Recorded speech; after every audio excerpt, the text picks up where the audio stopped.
Ici, c'est un endroit pour les gens qui ont des légères pertes d'autonomie, semi-autonomes. C'est pas vraiment pour les gens autonomes. Ici, il y a des ailes prothétiques aussi, c'est-à-dire c'est des endroits qui sont codés, où c'est que les gens ne peuvent pas sortir. Les gens à risque de fugue vont là, puis c'est pour leur sécurité, on peut bien les traiter à cet endroit-là. Nos ailes codées sont codées le jour pour pas que les gens partent, mais au repas, tout le monde descend pas. Semi-autonome, perte d'autonomie, ça les permet de socialiser ensemble, puis d'avoir une vie le plus normale possible malgré leur atteinte cognitive.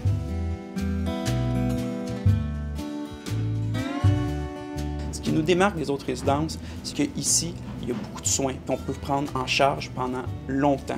Beaucoup d'endroits, quand on arrive, dès qu'on a des pertes d'autonomie, on est obligé de déménager. Ici, on peut rester très longtemps.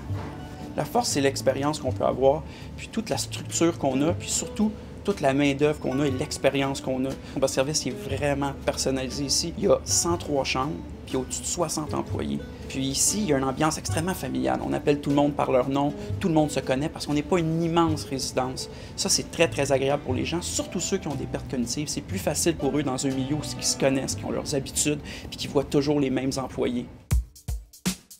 Nos chambres, ici, il y a différentes grandeurs, mais c'est un peu toujours sur le même principe. Une salle de bain complète pour tout le monde, puis une petite cuisinette, mais il n'y a pas de cuisine complète.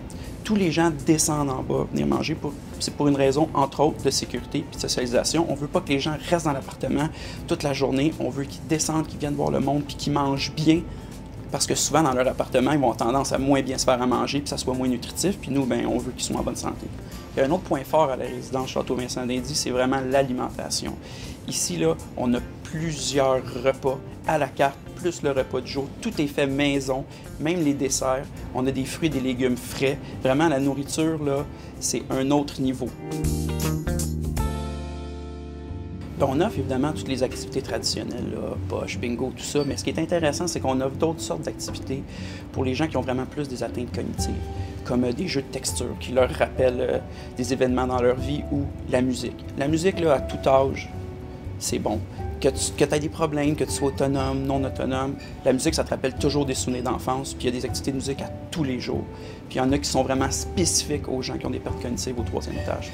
À Outremont, évidemment, là, c'est un endroit aussi que je dis souvent, quand tu habites à Outremont, tu veux rester à Outremont, puis tu restes toujours à Outremont.